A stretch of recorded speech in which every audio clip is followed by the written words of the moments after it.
गोसोनि दुखुखौ मा फोरमायनो मेथाइआव फोरमायनोसै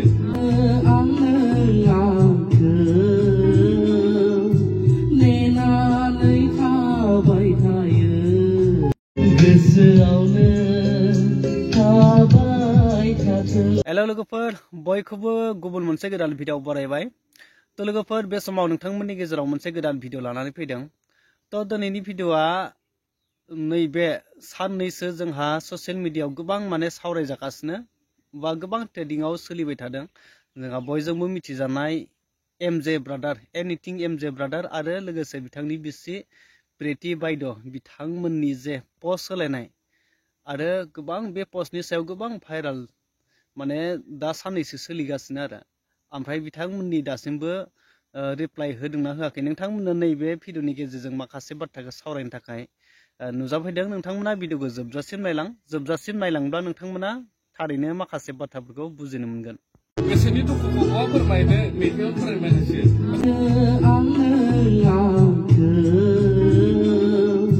नेनानै थाबाय थायो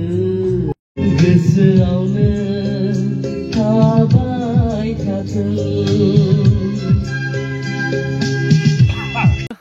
थारैनो बिथांमोननि गेजेराव मा जामारदों दिनै गोबांनि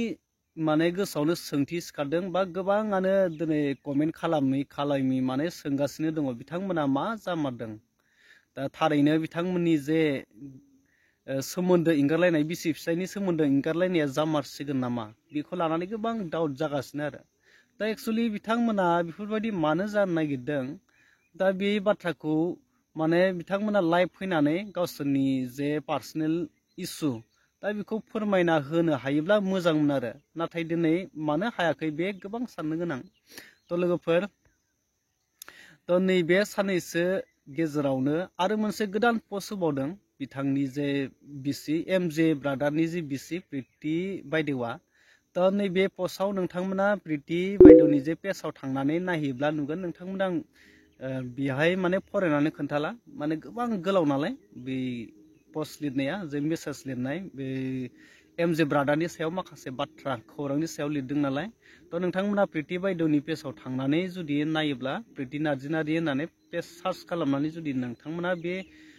पस्टखौ फरायोब्ला माखासे बाथ्राफोरखौ बुजिनो मोनगोन आरो। तो बिथांमोना दिनै मानो सावरायजादों बिथांमोनखौ मानो इसेबां सावरायदों आरो बिथांमोननि जे पस्टआ मानो इसेबां भाइराल जादों मानोना गुबै बाथ्रायानो जाहैदों बिथांमोना एमजे ब्रादार बा प्रिति नार्जिनारि बायद'मोना बयजोंबो अनसायजानाय बयजोंबो मिथिजानाय सुबुं हिसाबै दा क्रिएटर हिसाबै दिनै एमजे ब्रादारा बयजोंबो सापर्ट होजानाय क्रिएटर हिसाबै दा बिथांमोननि मायबा मोनसे गाज्रि पस्ट नुयोब्ला बा गाज्रि मोनसे माबाखौ नुयोब्लानो गोबां सावरायो बा गोबां भाइराल जायो आरो बिथांमोननि सायाव। दा आरो गोबाङानो बिथांमोननि जे भिटिरिया माखासे इसु जानायफोरखौ मोनथिनो लुबैयो मानो बेफोरबायदि जादों। सासे मुंदांखा मानसिया बेफोरबायदि गाज्रि बा पस्ट होजायोब्ला गाज्रि माबा मोनसे जुदि भाइराल खालामजायोब्ला बिथांमोननि सायाव गोबां सावरायो माने बयजोंबो अनसायजानाय हिसाबै बयजोंबो मिथिजानाय हिसाबै। दा बेखायनो बिथांमोना गावसोरनि पार्सनेल इसु जादोंब्ला बे हौवा हिन्जावनि गेजेराव मायबा मोनसे पार्सनेल मेटारफोर गावसोरनि माबा मोनसे इसु सिङाव माबा मोनसे गाज्रि थासारि बा बिदिनो गोबां जेंनाफोर दङब्ला ससियेल मिडियायाव पस्ट होबाय जेला बेखौ बयबो मिथिनो लुबैखासिगोन। बेखायनो बिथांमोना क्लियार होनाया मोजां आरो क्लियार खालामना होनाया मोजां। दा बेखौ बयबो लुबैदों। दा गोबाङा ओरैबायदि बुंदों जे बिथांमोना गुबुननि सायावबा गोबां बाथ्रा बुंनो हायो गुबुनखौबा बिराद बुजायनो हायो नाथाय दिनै गावनि जानायखौ मानो गाव दिनै बुंनानै लानो हायाखै गाव दाय जानायखौ दिनै गावसोरनि जेंनाखौ मानो ससियेल मिडियानि गेजेरजों फोरमायबाय थादों दिनै मा बुजायनो नागिरदों बेफोरबायदि माने गोबां बुंगासिनो। दा दिनै नोंथांमोना नुगासिनो एमजे ब्रादारा नैबे मेथाइखौ रोजाबलायबाय थांनाय साननैसो दोंसे मेथाइ रोजाबदोंमोन आरो नै गोदान मेथाइ रोजाबलायबाय आरो लोगो लोगोनो प्रिति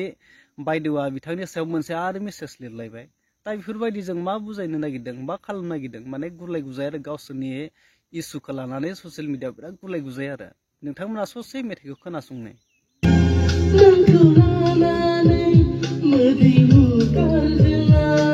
नोंथांमोना नुबाय बे मेथाइ खननायखौ नुनानै प्रिति बायद'आ बिथांनि सायाव आरो कमेन्ट लिरलायबाय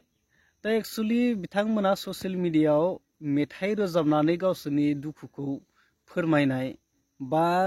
माबा मोनसे कमेन्ट लिरनानै मेसेज लिरनानै पस्ट होनानै गावसोरनि दुखुखौ माने ससियेल मिडियायाव फोरमायनाय बे एक्चुअलि जानाङामोन आरो बेफोरबायदि ससियेल मिडियानि गेजेरजों जानाङामोन थ' गावसोरनि पार्सनेल इसु जादोंमोनब्ला हौवा हिन्जावनि माबा मोनसे मेटार दङब्ला बा माबा मोनसे जेंनाफोर सिरि सिरि गावसोरनि आन्दोआव माबा मोनसे बाथ्राफोर दङब्ला बेखौ माने गावसोर सिरि सिरि सानैजों रायलायनानै फोजोबनानै सल्भ खालामना लानांगौमोन दिनै ससियेल मिडियायाव फैनानै माबा मेथाइ खनलानानै बा गावनि दुखुखौ फोरमायनो नागिरनाय बा प्रिति बायद'आ दिनै पस्ट होयै माने गावनि दुखुखौ फिसायनि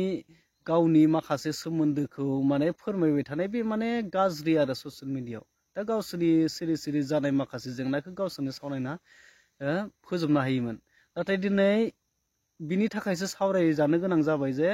पस्ट होबाय ससियेल मिडियायाव बयबो नुबाय दिनै मेथाइ रोजाबदों एमजे ब्रादारा बिथांखौ बयबो नुजोबदों दा बेखायनो ससियेल मिडियायाव बिथांमोननि माखासे जेंनाखौ मिथिजानो लुबैदों क्लियार खालामना होजानो लुबैदों क्लियारिफिकेसन होजानो लुबैदों बयबो अडियेन्सफोरा मानोना गोबां सापर्टार बिथांमोना दङ